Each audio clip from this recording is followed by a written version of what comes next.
got a special guest, man. We flew all the way to Chicago to meet a legend. You know, my older fans definitely gonna know, and I'm here to introduce the younger audience as well, like the history of Chicago. You know what I'm saying? So here, my JoJo Capone, big up my guy. Thanks for having me. Here with England top as well. And welcome to Chirac, man. Chicago, the city of big shoulders, the windy city. Yeah. It's all that, you know. Before we start, I want to say thank you, bro. Like, obviously, man came here for the interview and that, but you rolled out the red carpet for us. Oh, for you know sure. what I mean? You took us to bare landmarks and that. It was actually very good from a hip-hop historian. And we got one big one coming, too. We got one more landmark. Yeah. Not from the city of Chicago, but our next door neighbor. Yeah. You want me to tell them where? Go on. That's up to Michael Jackson house, Jackson 5, 2300 Jackson Street. Gary, Indiana. We on our way, Gary. Yeah. I'm looking forward to that. Before we get to your history, because I want to start first from the beginning. Okay. I wanted to, for context from our younger audience, how I come about with knowing you. Okay. So, when I was younger, when I was a kid, first of all, what I knew of Chicago, the only thing I knew of Chicago was I knew about Al Capone. Mm-hmm. And then, other than that, all I thought Chicago was a nice area. I just knew Michael Jordan, Oprah Winfrey. Yeah. So at that time, it's weird because the youngest growing up now, they know Chicago a whole different way that I knew Chicago. So then there came the Smack DVD era. DVD era. Yeah, the DVD era. And then so obviously the New York rappers were dominated then. And then you had obviously the Southern rappers, and then you had the West Side rappers, Compton, The Game, all of that doing the thing. Yeah. But then you through that, you was the only one kind of repping Chicago, because at them times as well, kind of looked like you was pressuring rappers. You're only friendly extortionist, right? Yeah. I know what he getting to. That's how it looked like to. But that wasn't the case. It was like, that's just like right now, with our culture and our people, we don't know how to compensate one another. Yeah. So you see, I'm known, as you seen for yourself. Yeah. Now, prior to what you thought or believed about me, because I never knew. Yeah. But now that you met me, you see I came and done what? I gave you hospitality, you guys hospitality with open arms. Yeah, love. That was something I didn't have to do. Yeah, you see what I'm saying? Yeah. And I'm going to continue to do that, because even though y'all, supported me and flew in, for the interview and what have you, I'm appreciative to that, because he can tell you more that not only did I lay the white carpet out for you guys once y'all got here, but I'm known for my hospitality around the world. People only highlight the negative. Yeah. So, and I was telling you, I said, I wish you would have did what? Paid more attention to what I was saying, not about what the person that's claiming to be the victim saying. Yeah. It's a reason for everything. With every action, it's a reaction. No, but at the same time, again, I'm not saying you're the bad guy, but you was introduced as an enforcer yourself. Yeah. I ain't a pushover. I'm not. You've grown up now a lot, but let's be real. And it's like this. I always say you have Malcolm and Martin, right? Yeah. Martin, Dr. King, respectfully, he chose to turn the other cheek. Yeah. Something that he kind of learned from Mahatma Gandhi, Then you have Malcolm X that looked out the window with his rifle. Yeah. You throw a rock at him, he throwing something back. Yeah. That's just the side that I'm on. You hit me, I'm hitting you back. I'm not turning the other cheek. Yeah. You do me wrong, I'm gonna do you wrong. Two wrongs don't make a right, but I'm gonna get mine in. You know what I'm saying? Yeah. That's just how it is, and it's like that's if you in the jungle, you either gonna be prey, or what? Or the prey or the predator. All right then. Yeah. I don't choose to be the prey. Yeah. That's not my choice. Yeah. So, but overall, any gripes I had with any artist or anybody, I basically done what I done for you guys, laid the white carpet out. But if it was time for them to reciprocate that, they don't do it. Yeah. So now if I feel like the difference is I'm not here on some street shit, I'm here for business. Yeah. Them times, you was street. Yeah, I mean, the streets is once you walk out your house. Once you walk out your house, you in the streets. Yeah. So however you maintain yourself inside the home, it's a difference once you walk out that door, because there's no guaranteed you coming back. Yeah. As we go along, I want to start from the beginning of your story, innit? So I was doing obviously some research and stuff like that. I want to start from your upbringing and stuff like that. Obviously, you've got you kind of was born in it.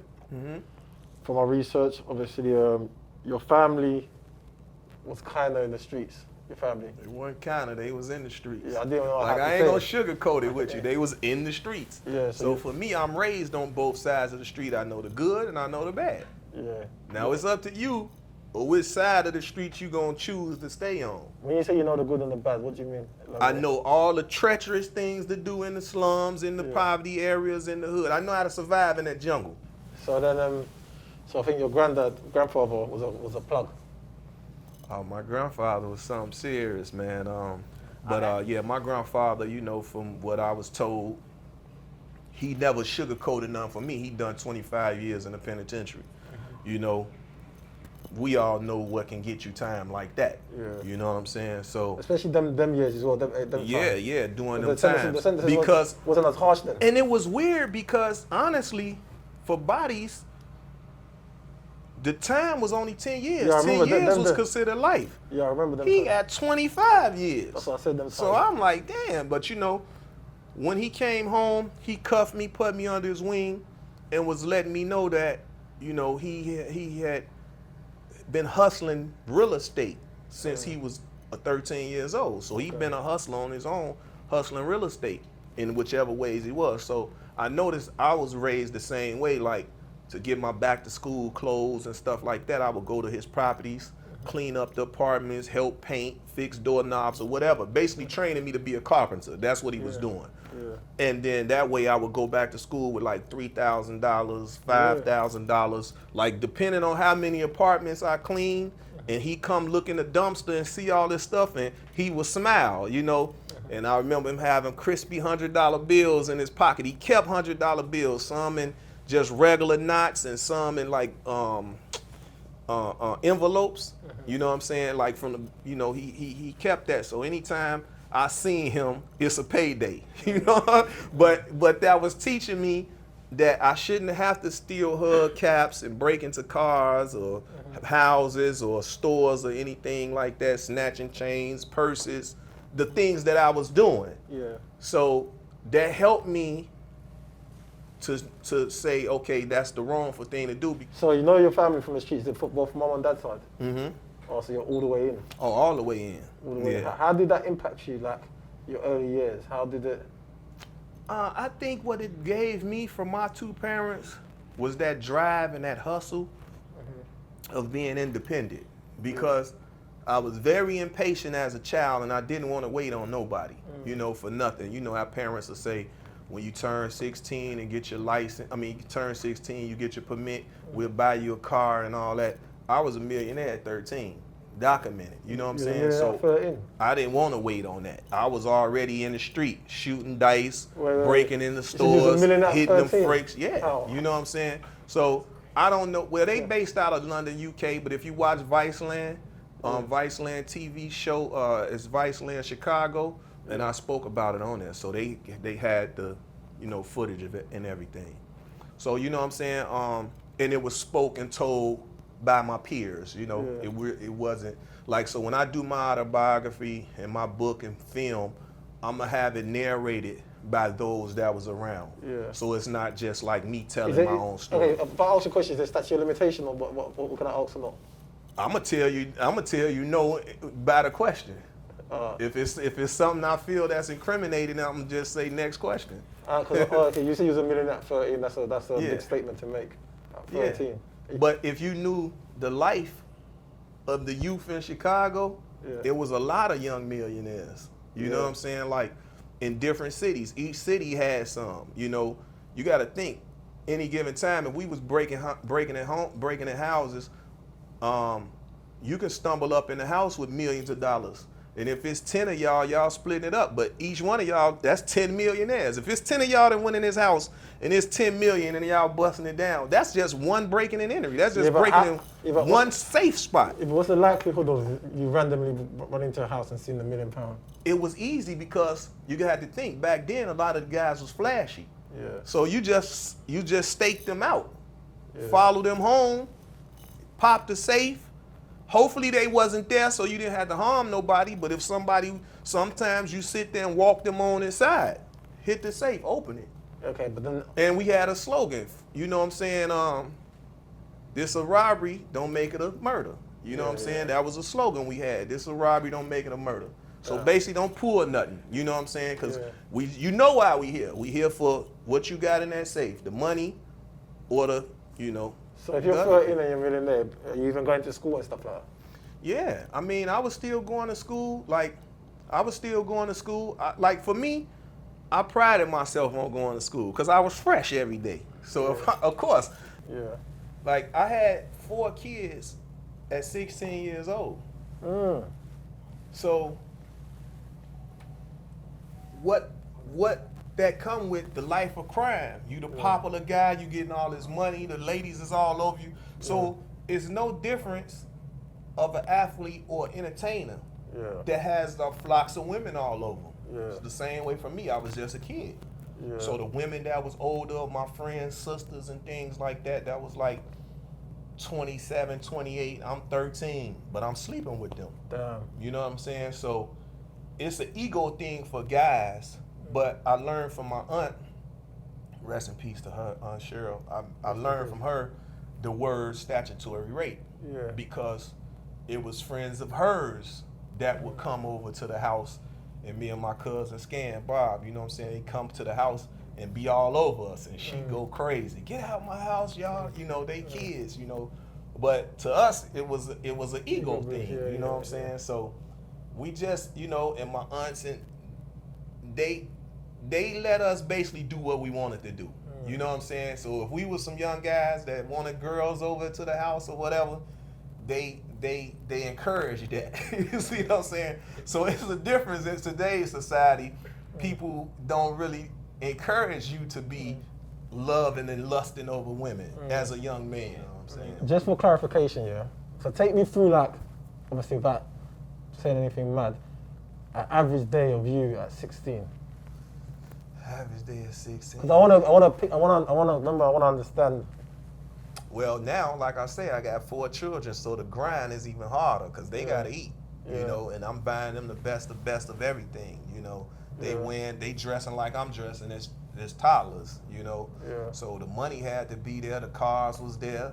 So you had multiple cars at 16? Yeah, about 10 cars. You had 10 cars at 16. Fresh new paint jobs, you know what I'm saying, all that. Like, and my thing was prided like on whatever year it was to have that car, and I'm actually like that still to this day.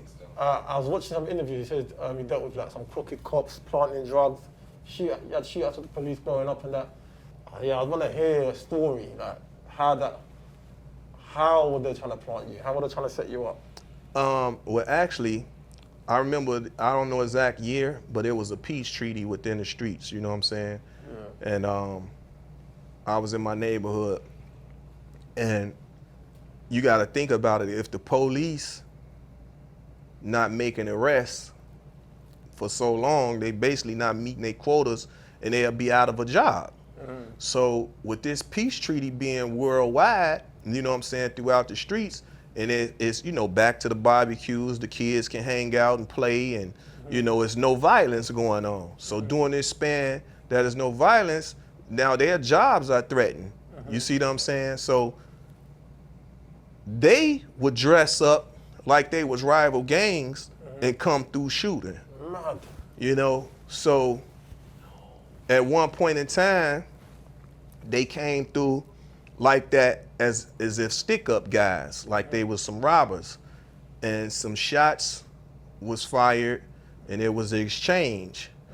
But the only way that we knew that it was them because their badge was dropped. Shit. You see what I'm saying? As they was retrieving, running back.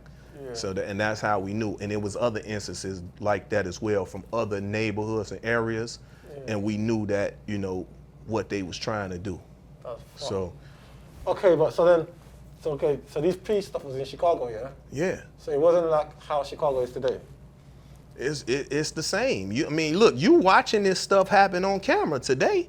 So just picture when they was no cameras. So think about it. You know the corruption because President Obama made them have to wear body cams.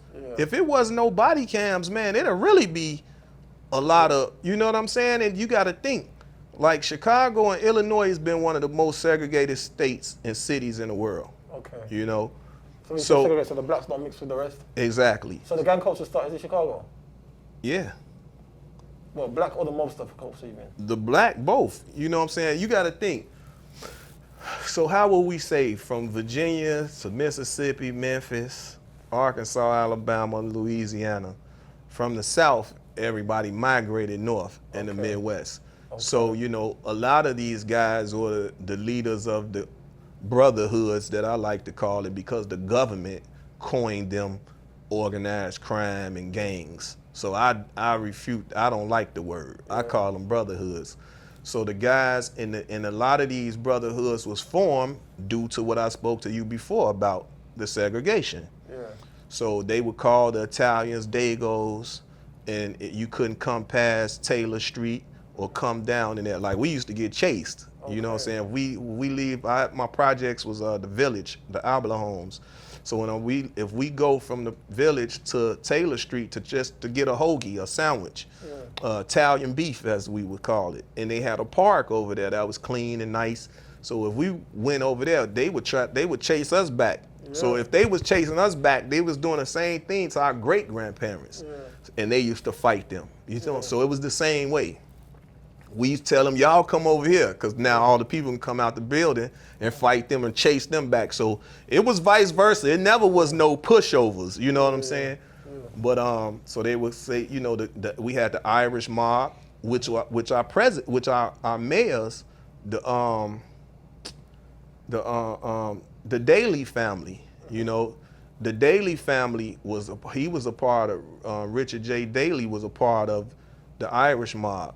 Okay. And he grew up with Jeff Fort and Larry Hoover and them. Mad. So by him being the mayor, you know, he made it his business to try to help incarcerate them because they was rivals as kids. No. You know what I'm saying? And that's something a lot of people didn't know. No. So a lot of them is trumped up on cases and incarcerated unjustly for the most part as well. Yeah. And even if you're gonna go by law.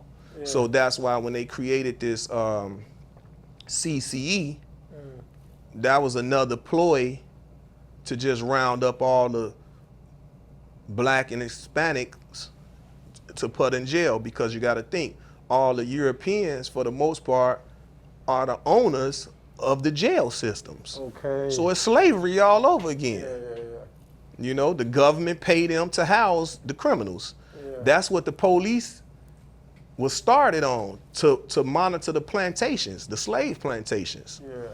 So in reality, one wouldn't even think about that to this day. That's not even on their minds. It's like, where the police come from? Like, why we have police? Like, what is this government? What's going on?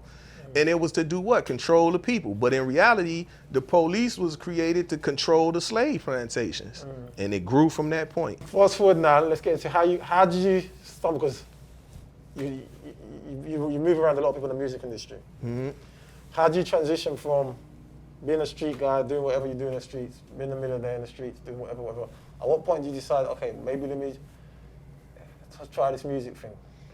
Well, music always been a part of our lives from far back as I can remember, from jazz, blues on up. Yeah. So when the hip hop era kicks in, you know, of course I'm seeing the likes of my family members, you know, Birdman and Slim, which owns Cash Money Records. Mm-hmm. I'm seeing them do their thing. So did you know them from when you was a kid? Yeah. So you're not standing up from that? Yeah. Okay. Because I lived in New Orleans too. Oh shit. So, you know, that's my blood relatives, you know what I'm saying? Shit. So they're done crazy. So to see their story, you know, to see Master P, which was across the street from them in the projects, I was uptown and downtown. Cancun, all these music events was going on. So I knew Puff Daddy, you know, Nas and all them, Jay-Z. Let me ask a question, because that again, I see that in the interview and I'm thinking, bro, not anyone just gets access to Puff Daddy, especially at that time. Puff Daddy's like, that time Puff Daddy's the hottest thing going. But see, for me it's different, because I knew them before that. You see what I'm saying? What do you mean? Like I grew up there, you know what I'm saying? So I know them before these millions of records being sold. Okay. You know, like I remember being in New Orleans, and Stunner, Stunner was balling since a teenager. So so you can't really separate the two from when he was balling in the street and then they give him $30 million at 18, 19 years old. Yeah. So it was a switch. So him and Slim is a real success story. Yeah. They're a real success story. Everybody else had a difference. Like P said his grandfather gave him money to start here. Yeah. They literally came from the streets and transition. So they are considered a success story. Some say, oh, he just saying that because it's his family. It's the truth. I can't make it up. Yeah. So they was in the streets, Yeah. transitioned to legal. Yeah. 35 years later, Yeah. they've been able to sustain and live off this industry. That's a success story. Yeah. You see what I'm saying? Yeah. So I'm proud of them. I'm proud to be their family, you know, and I'm proud that they some role models for all those that's under them. You know what I'm saying? They made a lot of millionaires. So you know Puffy from before. Yeah. The reason why I'm trying to understand, you're from Chicago, but you see, you know Puffy. But see, you got to keep in mind, I'm born in Chicago, raised in Puerto Rico from 6 months to 10 years old, New York, LA, and Miami. So I was never just one person. Then Louisiana, you see what I'm saying? So New when you Orleans, is it, Atlanta, you know what I'm saying? So I'm living in these places. Okay. So I'm running into these people because I'm still being who I am. What's making you go and move to all these places? Family, you know, or me in trouble here, you know what I'm saying? I need to calm down. I need to cool off. I need to distance myself because like I say, we having war with the police department. Yeah. It's supposed to be a peace treaty. Y'all coming through acting like y'all some crooks or some robbers, and it's y'all. You see what I'm saying? So you going like, oh, I got options. I can get out of here. I don't got to be here. And that's how it go. Okay, so you know. So you go to Harlem. I'm at Aunt Minnie house in Harlem, Sugar Hill to be exact. Free Harlem Rob Cuzzo. You know, his mom and Puff mom come up together. Okay. She's basically like his godmother and Mace's godmother. Okay. You see what I'm saying? So Puff and Mace got the same? Basically, yeah. You know what I'm saying? So if you seen pictures with me and Puff and you seen pictures with me and Mace, it was already you know what I'm saying, a family embrace, you know. Even to go to Jay, you know what I'm saying? You know Hov as well before? Of course. You know, Damn, I don't know if I be want to tell the story, but long story short, he family too. You see what I'm saying? So, you know, the house that was, you know, the buildings, of course, to a home, you know, shared and owned by the family, is still in existence right now. Okay. I'ma just say, I got a key to the house. I can go in and out when I feel like it. Yeah. And I'll leave it at that. You know what I'm saying? But salute the whole Rockefeller game to Smack DVD. How did you link up with Black Wall Street? But actually, salute to my other cousin D-Mac. He had signed Game. Okay. So he hit me. He was like, you know. I thought Dr. Dre signed Game. Yeah, he did. But I'm saying, you know, it's always a production company. Then you go to the major. Okay. So they signed Game, and then it was like, this what we pushing. Okay. So you know how that go. If you call me right now and say, hey, I'm managing this artist, so I'm going to do my part. Okay, let me break them here where I'm at. I thought you linked up on some street shit. I mean, you know, what you mean streets? I thought it was yeah, actually, I thought Game was a kid, you know what I'm saying? He was a shorty, like, you know, he was a kid, so he was like more so like that adopted nephew, adopted little brother type, you know what I'm saying? So for Mac, when Mac said he hard, he sound like Shine, and he sound like, wasn't it two people they said it? No, he sounded like Shine at the beginning. Or sound like a West Coast Shine, you know what I'm saying, something like that. So we already doing tour dates with Shine, running with Shine, and salute to Shine, you know. So you had the Game when Shine was still out? Yeah. Fucking hell, this is history. So then Game, you know, got signed and was creating this situation, and then Jimmy Iovine and was like, we think he'll be a good fit at G-Unit. Yeah. So he already had his foundation, you know, with us. And then, of course, Jimmy Henchman came in and did the management part. Yeah. And then also now that's giving him his East Coast Yeah. credibility over there. Yeah. The rest is history, you know. Yeah. Then once he blew up, put his album out, done the numbers, he started his own label, you know what I'm saying, with Big Face. Salute to Big Face 100, his brother. Did you have a relationship with Face as well? Huh? Did you have a relationship with Face? Yeah, of course. Yeah. They like, I'm telling you, like, I'm trying to, you see how you and Cannon rocking? Yeah. But how you basically cuffed Cannon and adopted him like a little Cannon's my brother. guy. You see what I'm saying? So that's Yeah. how D-Mac was with Face and Game. You know what I'm saying? So if he my relative, of course I'm embrace whatever he got going on. Yeah. Okay. You know, so from that point, they was family. They family. You know what I'm saying? From that point. So when he started Black Wall Street, I think I actually got the first Black Wall Street chain. Okay. If I ain't mistaken, it was just an idea, but I think my Black Wall Street chain is the first one. Yeah. I had yellow canary. I had a yellow gold chain with canary and black diamonds. Never been done before. I thought, you know what it is, when I used to see you with Black Wall Street and Dipset, there's two people I used to hear here. I think I got a picture of that too. I used to think See, that- I'm trying to make my interview different. I can show this stuff as I talk. I thought you was like I got a new phone, so a lot of this stuff didn't change over when I swapped it over. But I might got that picture. I ain't I sure. was under the impression that you was like the protector, one of the enforcers. Obviously, I mean, they I'm had gonna put content. any man gonna protect his family, and I can just leave it at that. Yeah. I'm not gonna let nothing. Is something happened to you since you've been in Chicago? No, we're good. Something happened to you? All right then. Y'all came here safe. Y'all gonna leave here safe, with a smile on your face. So, like I tell you, I'm with you. You can wear all your jewelry. You can do what you want to do. You with me? The city love me. You gonna have a sprinkle of haters, but they so noticeable. If you can't beat them, you gonna join them. So. Them times as well, it was quite sticky for jewelry and rappers, isn't it? Mm-hmm. And so you was someone that was notably known for getting rappers jewelry back. So I think there was a situation with either Young Buck or the Game, and they had to get you to get the jewelry back or something like that, right? Yeah, and that's been viral right now. I think Tony Yayo. Shout out to G Unit. Shout out to them. But they've been doing an interview and Tony Yayo and them, and they've been speaking on some twins from out here. You know that. Oh, I've heard you talk about that story. Yeah, that wind up testifying against Chapo, and they. I don't know if to say they giving them credit for getting the chain back, but if that's what they choose to do, so be. You know what I'm saying? When that incident happened, the chain had a price to Which it. chain was it?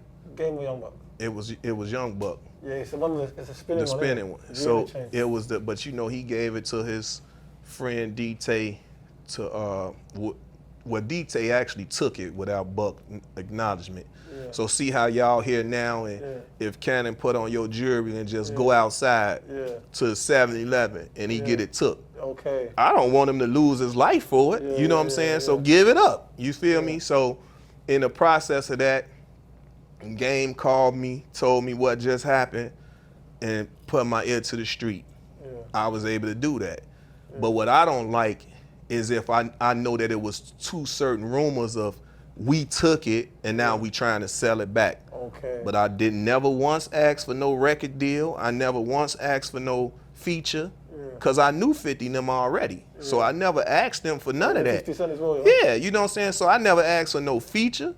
I never asked for no record deal, no none of that.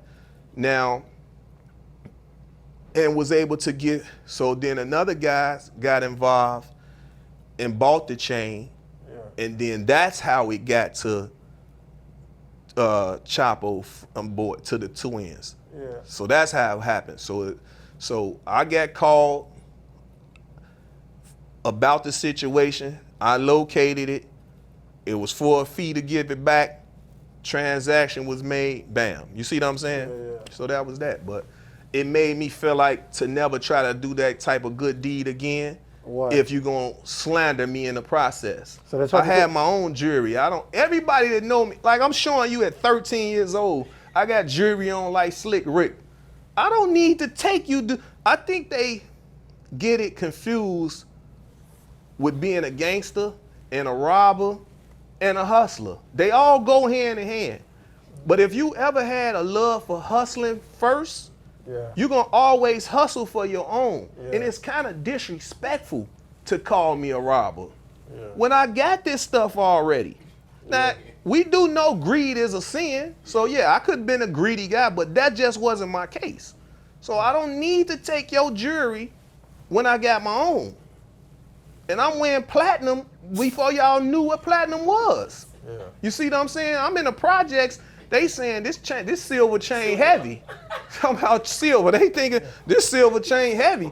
And why you put diamonds in the silver chain? And I just smile like, it's platinum, man. I'm not gonna mislead my people. So from that situation of trying to do a good deed, it put a sour taste in my mouth when you tried. So who was one trying to spread that rumor, trying to say that? I don't know where it got mixed up at. I don't know. Yeah. You know what I'm saying? But I know that rubbed me the wrong way. Yeah. So where I felt like I needed to do a YouTube video or something, or the next interview and was telling them, I don't care what happened to nobody, don't call me no more. Yeah, okay. I was that pissed off about that. Yeah, You know what I'm saying? So. But you still had a relationship with Buck because something happened with Gucci Mane and then Oh yeah. I seen Buck. I think the last time I seen Buck was Atlanta or Miami in the studio. Yeah. And he came out here with us and ran around. So after that, you know what I'm saying? So like I say, I'm not gonna phony kick it with you or sugarcoat nothing. You know what I'm saying? I done you a good deed. You see what I'm saying? Yeah. So I tried to help you. I wasn't. It's a difference if DT say, yeah, JoJo was the one upped on me and took it. Yeah. That's a difference. Yeah. But if you call me and ask me, could I help you, assist you in this situation, and I help you in this situation, and then you turn that around? Like, come on. I don't know who turned it around because I never heard 50 say it. I never heard Yayo say it. I never heard none of them say it. But I met with Buck when it happened. Buck like, Joe, damn, man, DT done took it in there. Chill out. I'm going to try to see what I can do. By this time, I'm already getting the call like, listen, they got it. They want a fee for it. Come with the fee. Now, you got to think, this a crime. I'm putting myself in the line of y'all crime. It ain't got nothing to do with me. You see what I'm saying? So here I am trying to be a good Samaritan, be a good big homie, a big bro, or whatever, to help you out, and I'm putting myself in the midst of a crime. You see what I'm saying? Even though I'm trying to do a good deed. So, so from that point, the situation happened and they was able to get it back, bam, you know what I'm saying? And that's how that happened. So now the interviews about it and all that, like, I was getting so many people adding it in the comments like, JoJo got that chain, JoJo got that chain, JoJo. I don't know why y'all saying these dudes, JoJo got that. But if you notice, I never even commented back to none of them. Yeah.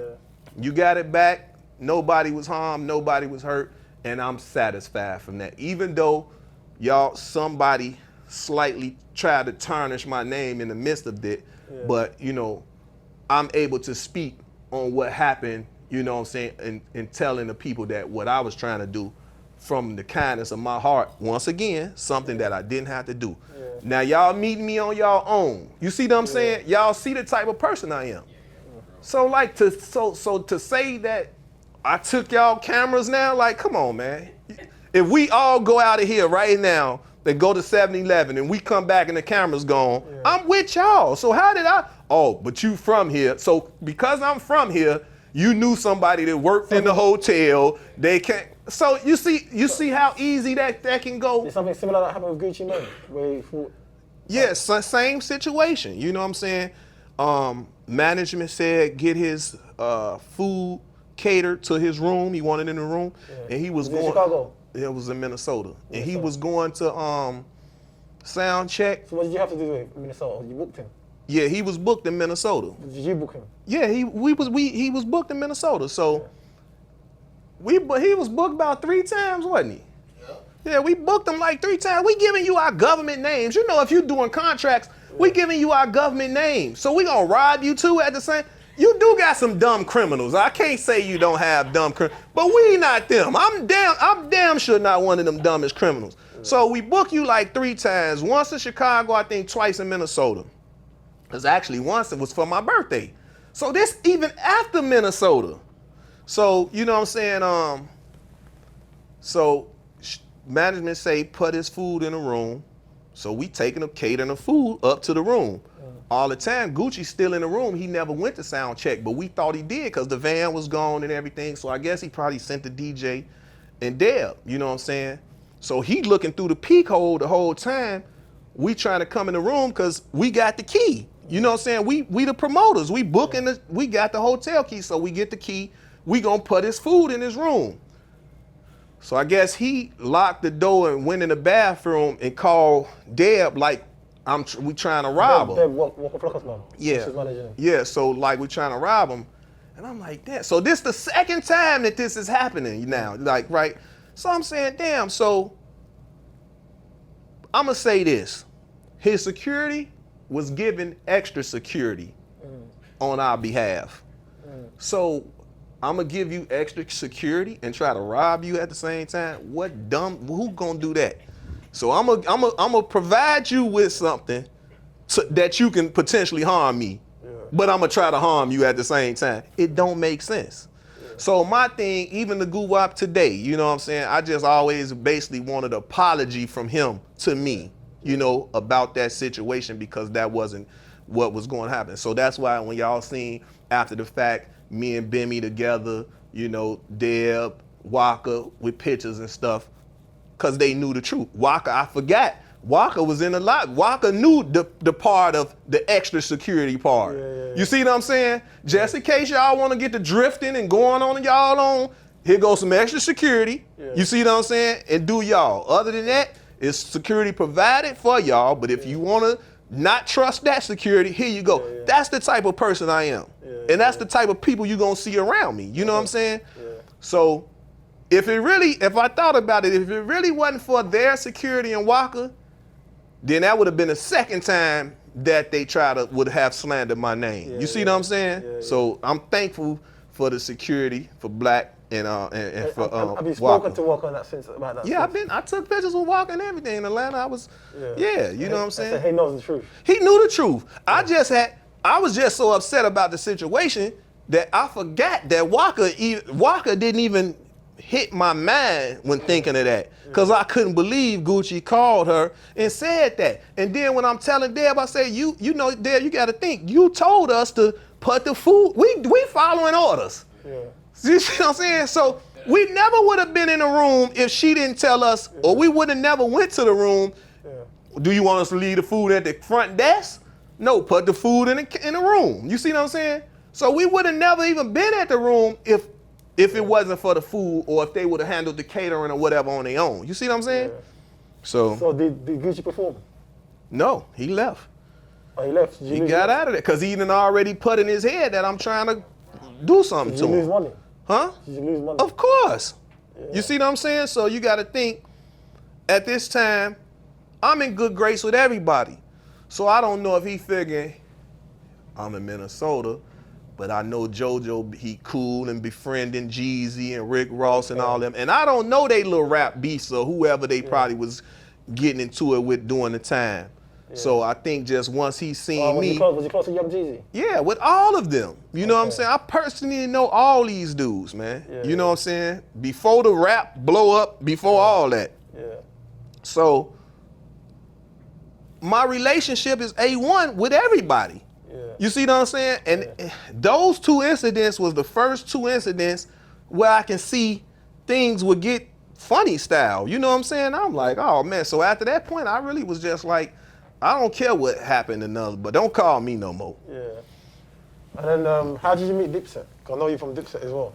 Well, during that time, after the tour with Game was over, I ran into them, and Jim was like, man, you need to be with us. So I'm like, okay, I hear Game. I'm like, what's the schedule looking like? It's over. See, that's what I'm trying to say. So earlier, I know you put yourself as a good guy as well. I'm not saying you're a bad guy. But why is Jim saying you need to be with us? That's what I'm saying. Why is Jim saying, you know what I'm saying? Well, I just told you earlier in the interview. Born in Chicago, raised in Puerto Rico, New York, LA, and Miami, Louisiana, Atlanta. I'm known everywhere in all our major cities. And people know that I'm in the streets, I'm in the field, I'm in the jungle amongst all these cities. So I know everybody and they know me. Yeah. So it's like when I'm come from Harlem or the Bronx or whatever one Jim want to claim, and I want to go to these other cities, it's known to the world, or it's known throughout the streets that I'm the go-to guy. Yeah. So if my schedule align with your schedule, or like now, I flew here for y'all, right? I wasn't here. You set this up to be for this date. I was gone. Where I just come from? New York. I was just in New York. Yeah. So I came back early. You see what I'm saying? I'm here to do my job. You feel me? So I told them then, if you don't come now, I got to do what? Go to Dubai. You holding me up. I'm ready to go. You see what I'm saying? So you see what I'm saying? So it's like, so of course they knew that you need to be there. I'm like, cool, you know, they're all cool, it's love, you know what I'm saying? So from that point, we was rocking. Cam, you know what I'm saying? Like Joe, I paid Jim to run the company. Y'all could split it, bust it down, whatever. Boom. So I'm like, my man, now I'm liking this, because now I'm going to merge the Global Gangsters movement with the Dipset movement. I'm gonna make it one as a one umbrella, and we gonna push. We ready. In the midst of that, or after that, we wind up doing a 36 city tour with the Clips, with Pusha T and Malice. Oh, that's mad. What, Dipset done a thing with the Clips? Huh? Dipset done, you or Dipset? No, the Global Gangsters, okay, you know what I'm saying? Yeah. So in the midst of the turmoil with that, because we had some TV show and all this stuff going on, me and Jim. Yeah. And it was three of us. Salute to Snags, you know what I'm saying? Me, Jim, and Snags. We was the run together team, right? Yeah. But me and Jim was together every day. You know what I'm saying? Snags would come around here, there. But he was like, I'm about to get this deal with E1 at the time. Koch. Yeah, Koch. At the time. You know what I'm saying? And when the check come through, just how you told your man, when you get them millions of pounds or whatever you just said, you're going to make sure that... I've stuck to my words by now. I stick to my words. Stick to your word, you know, so that was the same way. And in his case, he just didn't ever stick to his word, so I seen that coming, so I was like... So the check come, was your way the check come? Yeah, so certain business deals was seeming to be like sabotaged all of a sudden. Okay. And then by the time when I had got back, we had the same phones, you know what I'm saying? Yeah. The last number was different. So when I got back, I had a court case. And his phone was off, my phone was off. Yeah. I'm like, what's going on? So I hit Cam. Well, Jim, you should know. I don't know, you know what I'm saying? So from that, a weird relationship then too. So it just started. So I don't know, man.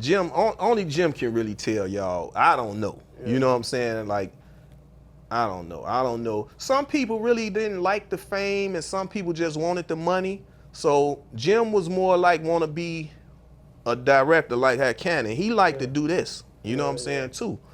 So, you know, but of course, years down the line when he finally got a record like Ballin', you know what I'm saying, then he was able to finally see some real money on his own. You see what I'm saying? So salute to them. You know, salute to Jewels as well, you know, because anything was asked of me, I was always willing to do. Yeah. And I don't care who it is, who the people are, they can contest to that. Yeah. But I just don't know if when people interview them, if they ask them, could they speak about it? Yeah. You see what I'm saying? Or a lot of them might say, don't ask me about that. Yeah, you see what I'm saying? So I don't know. So, okay, so how did your relationship end with the Dipset off? You good with me and Cam still rocking, you know what I'm saying? Yeah, me and Killer still rocking. Free Max B, you know, all us. Was you around Max B as well? Yeah, all us still rocking. When Jim had Max B stack bundles and that, was you around? I'm the reason Stack Bundles was there. What do you mean? Stack Bundles called me. OG, what's up? Yeah. Go ahead, get your money. Yeah, okay. Long live Stack. R.I.P. Stack. If he could send a message from up above, he'll tell you. That's a fact. Yeah, okay. He would tell you. That's a fact. Okay. You know what I'm saying? Like, and he went, and it's proof. I don't know if y'all can find it. If you go, because when he called me and I told him, go ahead, you got my blessing. Because he asked you if you should sign with Capone. Could I rock with them? Because he knew we was at odds. Okay. So I told him, go ahead, do you, get yours. You know what I'm saying? I'll never put you in the midst of nothing. You know what I'm saying? And he left. He went to K-Slay, long live K-Slay. Yeah. And if y'all might can find it online, that interview with Stack Bundles and K-Slay, you gonna hear him shout me out. Okay. You see what I'm saying? Yeah, history. Okay. So I can't make this up. You know what I'm saying?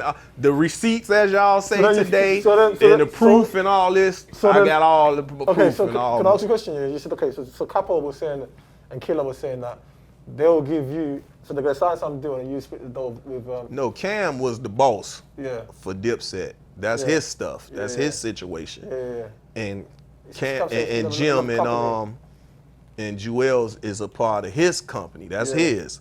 And he's saying, it's just like this. We at Def Jam, I'll never forget it. Our feet on the wall, back against the wall. Killer Joe, thanks for everything you done for us. I pay him to run the company. Y'all can split it, bust it down the middle, do whatever y'all want to do. And that was the end of the conversation. So, and I had a court date. So I was like, perfect, because I've been around all this time now. It's like, when the money going, because I'm bankrolling my own everything. So, you know what I'm saying? So that's why I forever got love and respect for Killer. There's nothing nobody can ever say to me, because I know what that man said to me.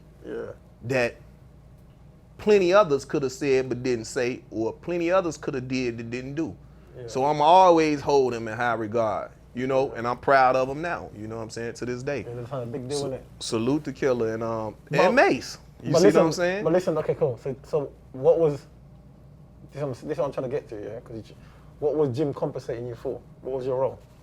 I'm basically his role manager, his manager, I'm everything. You know what I'm saying? Anything that was needed, I was the go-to guy. Okay, so then he should have paid you then. Exactly. I say our culture don't know how to compensate one another. That's mad. And he can feel like this the big homie, this the big bro. He gonna look out for me anyway because I'm his little brother. Which is true. I'm gonna look out for you, but in which I done. But come on, I got mouths to feed. You know what I'm saying? So if you my little brother, my children is your nieces and nephews. The same way as your son is my nephew. You see what I'm saying? And something was to happen to you, I'm there for them. That be the brotherhood and the bonds that we be having.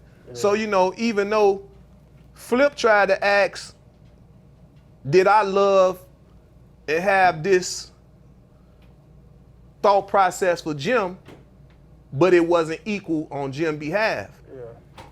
And I'm saying it was no reason for him to not feel the same way. I never gave him no like, if you know a person putting their life on the line for you at any given time, stuff that don't got nothing to do with them, no nothing, you gotta have, you know what I'm saying? You ain't that much of a what they call it, like heartless person or something. This ain't even Jim character. You see what I'm saying? So he ain't thinking like that. You know what I'm saying? Deceitful or, yeah, I'm gonna just have him hold me down and as soon as I get the money, I'm gonna go. No, he said everything he meant because he felt it. He said he done everything he. That's what I was getting to. You was holding them down. Yeah. Yeah, he was holding them down. You know what I'm saying? So he's saying everything out the kindness of his heart from all of the work that I'm putting in with him. Joe, when we get this check, we finna ride these Lambos and this and this and that. I could have bought my own Lambo. But if I'm gonna get this Lambo from this deal and what we doing, it's only right. It's not like you giving me something for nothing. You see what I'm saying? And that's just how it was. So where you at? Have you bumped into him since you fell out? I ain't seen Jim in a minute. Like I ain't seen him. I ain't seen him physically in a minute. But you know the phone calls was called. You know through the family. You know tell them that ain't for us. Cause it ain't. You know what I'm saying? But I spoke my mind. You know of when everything transpired. You know because others got involved. Cousin Tru Life got involved. Saigon. You know what I'm saying? Yeah, they got involved. You see what I'm saying? So it's like. So you got love that's how it go, man. You said you got love for Killer, right? But Tru Life your cousin. And keep ask your point. You saw was Tru Life and Cameron. But that was being victim of circumstance. Yeah. You see what I'm saying? That was a victim of circumstance. I never wanted that to go like that. Okay. the key pointing person was one person. Okay. But you know, you guilty by association. Yeah. You see what I'm saying? Yeah, So, yeah. you know, I publicly apologize for that. I never wanted that. I told you how I feel about Killer. You know what I'm saying? Yeah. So, you know, since then, when Tru came home, actually, Tru took a picture with Jim. Okay. So it was cool for me from that point. Yeah. We all cordial. We see each other's what's up or keep it moving. Yeah. What? You know what I'm saying? Obviously, don't speak for another man, but the Tru Life situation, was it because was Hov? Because Tru Life was Hov's artist. What about it? That's why because Hov wasn't getting on seeing eye to eye. No, that whole situation was my situation. Okay. Yeah, that was posted on Flip the Script or whatever, something like that. Tru Life commented. Facts. True story. So That wasn't because of Hov. That situation happened because of me. That was my situation. Okay. You see what I'm saying? Yeah. Then Hov got intertwined with that. Yeah. You know what I'm saying? Yeah. But the deal and everything was already going through. Okay. You know, with Tru for his project. Man, I wish Tru put that projects out. Yeah. That boy got some music. The hard, yeah. Tru a sleeping giant, man. That boy has some real music. Your family? Yeah. He got some real. Is it Truth Mexican or something? Like He Puerto Rican, yeah. Puerto Rican. Yeah. You're half Puerto Rican. Yeah. I mean, hey man, listen. We Africans at the end of the day. So your family- We all descendants from the motherland. So your family. And if you try to tell them one thing, they all gonna be upset because we know we know the history. So You know your what I'm family saying? with Tru Life. Your family is Stunner. Mm-hmm. Your family. You got a massive family. Yeah, we deep. Yeah, you got a massive family. So you know. I want to quickly before we get to the end here. So you grew up with Little Reese's Father. father, yeah. You had a relation with Little Reese's And father? his mother and them. I know all of them. You know his mother as His well. auntie, yeah, I know all of Well, them. did you grow up in the same area? Yeah, they was from Calumet Building. I was hustling in Calumet Building, but I was staying in there as well. Oh, so you know- Calumet Building and 220. Well, I took y'all too, Yeah. but them two buildings is tore down. So Okay. 220 and Calumet Building is tore down, but y'all seen O Block or Okay. Parkway Gardens as we call Okay, it. God. And then you know Dirk's dad as well. Duck Dad and his mother. No, Dirk, Little Dirk. Oh, Lil Dirt. Every time I say Dirk, Yeah, you always gotta keep say Dirk. saying duck. It sounds like you saying duck. Yeah. How you pronounce your dirt, it Dirk. sound like duck. Yeah, you know, what I'm do saying? you know Dirk's father? Did you know Dirk's Yeah. You go for them. Yeah. Mad. Mm-hmm. So when you see them little niggas coming up, like what was your? And the last time I seen Reese was in the DMV. He was getting his license or something. Okay. Yeah. So when you see them coming up, like what was your thoughts of like that whole movement? Oh, once they start blowing Like, all up. these because you know their dad. I mean, they from the city, so I'm rooting for the city as a whole. I don't care if you're from the north side, the east side, the west side, the south side. I'm rooting for the city as a whole. Yeah. And I grew up on east side of the city. Yeah. So I'm gonna root for the city. I don't care what brotherhood you was a part of or none of that. That don't I matter. like how to you me. call it brotherhood. Yeah, that's what it was. Yeah, I like it. I'm always go to the original, Yeah. not what the government said it is. We know what they gonna do. They gonna criminalize anything we do. Yeah, You know what I'm saying? Yeah. They bought money. And then you had a relationship with Duck, not Dirk, now Duck as well, innit? Yeah. Yeah. R.I.P. Duck. R.P. Duck. And you know his mom as well. You had a His relationship. mom and his father. Yeah. I saw his mom used to try and get him to speak to him. Yeah, she did. I was actually, well, you know where we pulled up at Parkway, Yeah. at Old Block right there? That church that's right by there, I was coming out and I think she was going in. We hugged in the middle of the street, traffic coming. You seen how that traffic was. Yeah. And she was saying help her son, you know, help him any kind of way. Yeah. So after that, we wound up doing a song together. Me, Duck, and Lil Chris. Yeah. It's called Hallway. Yeah. He killed that track too, man. Yeah. So, you know, as I say, this generation of artists that you guys know are my children's generation. Okay. Yeah. So, you know, I'm going to always look at them from a parent point of view. Yeah. I don't have the same view as a fan. Yeah, You see what I'm saying? Yeah. So that's the difference between me and other people. Yeah. Those are really my children.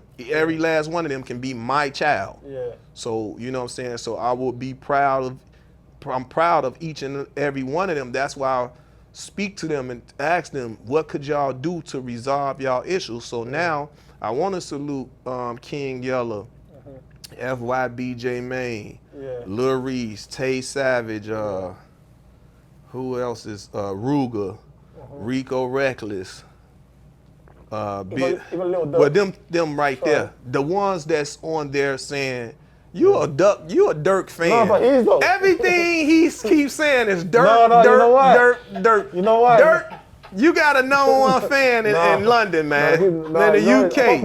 AP, you got a Dirk fan. Dirk, you got a real live fan.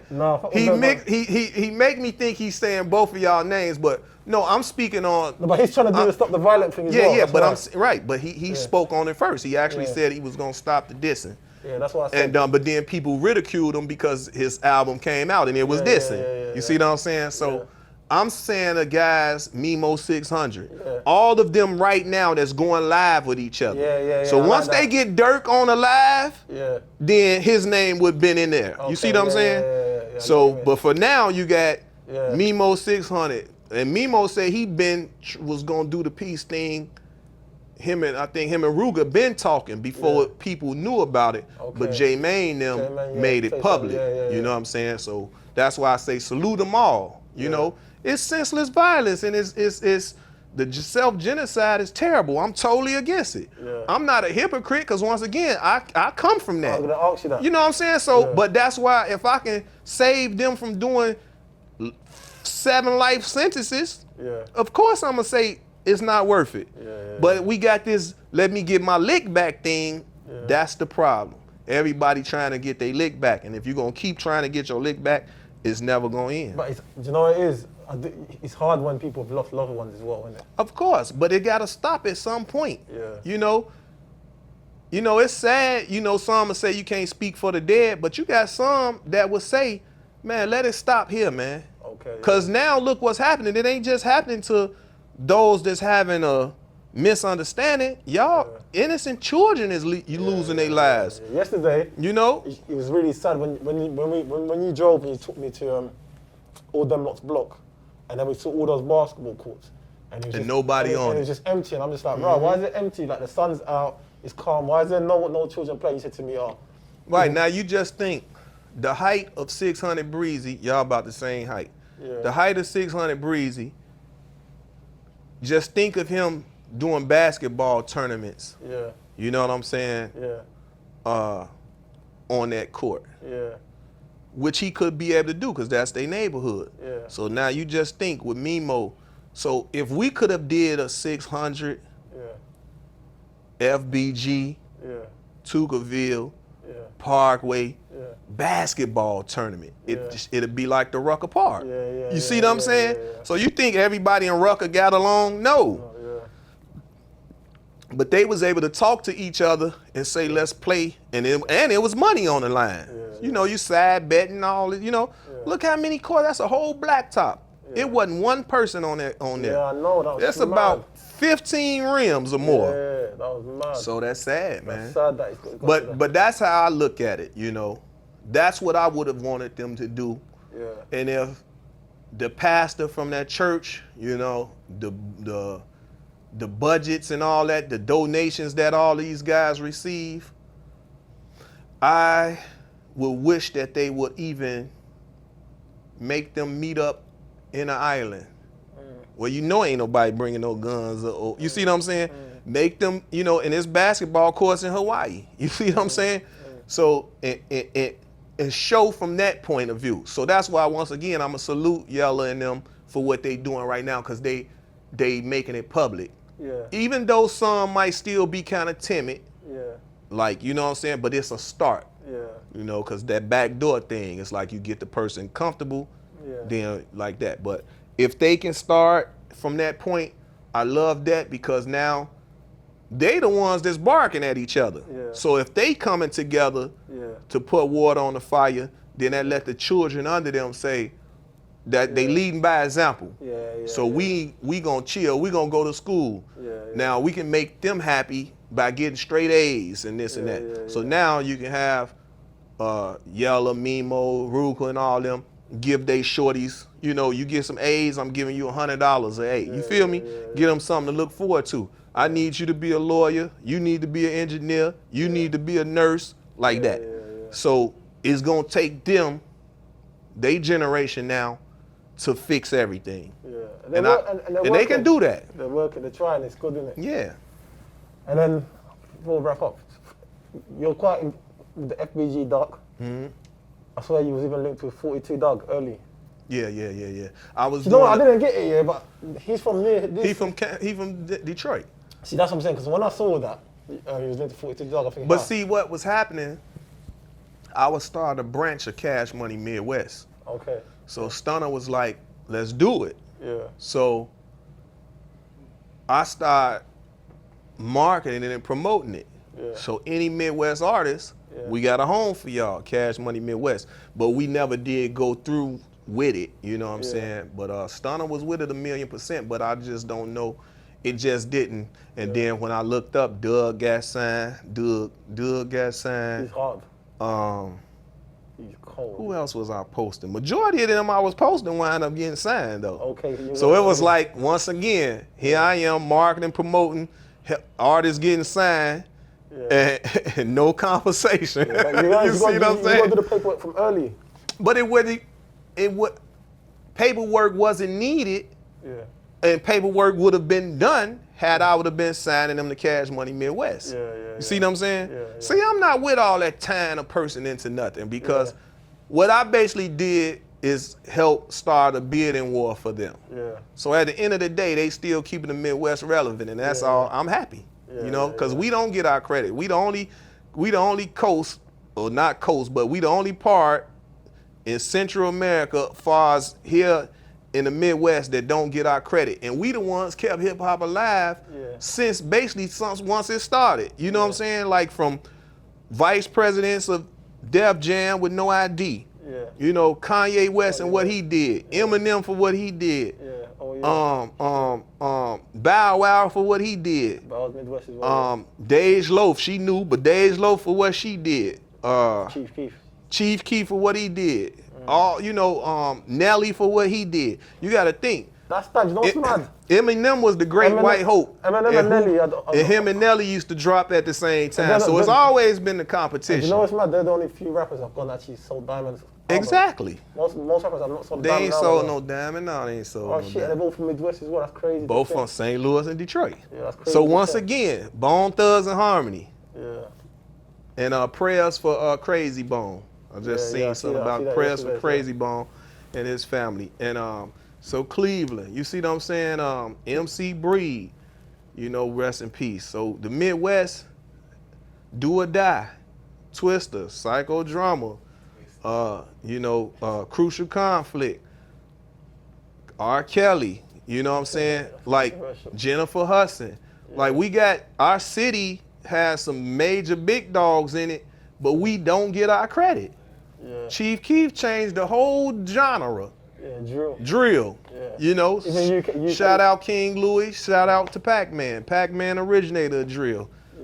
King Louis picked up the ball and ran with it. He alley-ooped it to Chief Keef, and Chief Keef dunked it. Simple as that. It's that simple. And the rest of the world took over. So you know what I'm saying? UK drill took over though. UK drill came with the music, but y'all, you got to think, you had something to go off of. That's just like Michael Jordan give credit to Dr. J. You know, Kobe Bryant try to give, but come on, you can't give Mike his credit. You know what I'm saying? So yeah, long live Kobe and his daughter, man. But you know, everybody had a path to follow, because you wouldn't go as hard if nobody set the bar high. You see what I'm saying? So Chief Keef had fun, set the bar high, and made a mark on the world, something nobody had done. You know, when you start saying how instrumental was this artist or that artist, that's how, you know, so you not speaking on the West Coast without saying Snoop Dogg. It's just not gonna happen. You see what I'm saying?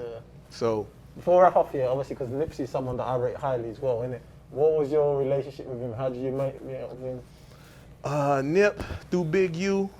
Big U as well? Yeah, so me, Big U, and Steve Lobel actually was in New York at E1 Koch again, getting Nipsey Hussle his record deal. Okay. Yeah.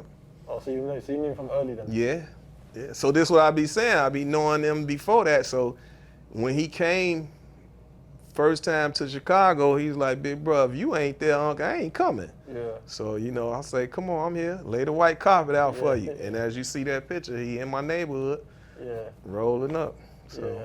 R.I.P. Long Nips, live yeah. Nips, man. Yeah. Are you still plugged in with Big U and that? Yeah, of course. Yeah. Of course. You're a really global gangster for real, innit? Oh, for sure. Like, Yeah. international. And you know, it's not even a lie. When I speak to you, I'm flying here. I'm just flying down. I'm like, fucking hell, this guy. Right. Like, I told him, I said, you have to set the date, man. Yeah. Because if you don't set the date, my schedule, I'm gone somewhere every month. You know, I'm gone. So Yeah. set the date so I can put it on my calendar. But it's good to see that from where you come from, like, on a serious note, it's good to see that you're living, you know what I mean? Mm-hmm. And you're spending these years like living. Living like, legend, enjoying as your they life, say. man. Yeah, You know we what I all mean? legends in our own right. You know what I mean? So, and I'm humbled to be here as well still. Like I said, from Smack DVD days, man, I used to watch your shit still, you know what I'm saying? So, good to see that you're still doing well. Is there anything else is there anything you want to add? Anything that you've got going, anything you want to push out there? No, thank y'all for having me, you know. Salute to the whole UK. I wish you brothers podcast nothing but success and long lasting, you know, success that you all deserve, you know. And we flew out here independent, you know what I mean? This is no. yeah, but that's where it starts. Remember, I just told you independent. From the mud. It's independent. That's you gonna get the most money independent. Yeah. As soon as you do a deal with somebody, Yeah. a broadcast system, they're gonna tell you what you can and can't say, who you can and can't interview, and all that. Stay independent. You get the bulk of your money. And we're trying to bring the people that people actually want to see. Exactly. You know what I'm saying? I'm not limiting myself to How many streams this person not even got and all the that. UK market, I'm limited. When I'm picking, okay, who do people actually want to see and who's got stories that, Right. actually, that people that I want to sit down with, you know what I'm saying? Right. That's how we're doing it. But yeah, I appreciate it. Thank you for the England talk, my brother. And then, Ignorant. yeah, I don't know. Bro. You don't know. We're out. Respect. You supposed to be your boy, but you the one that got you back door. To rob my boys, boy, I don't know why you asked it back for. Yeah, I hit stains, but you know that I trap more. You wolfing on my name to these hoes, what you do that for? You don't even know them same bitches, give us brain now. You wanna be with us when we up, you better stay down. Said money, where you from? I said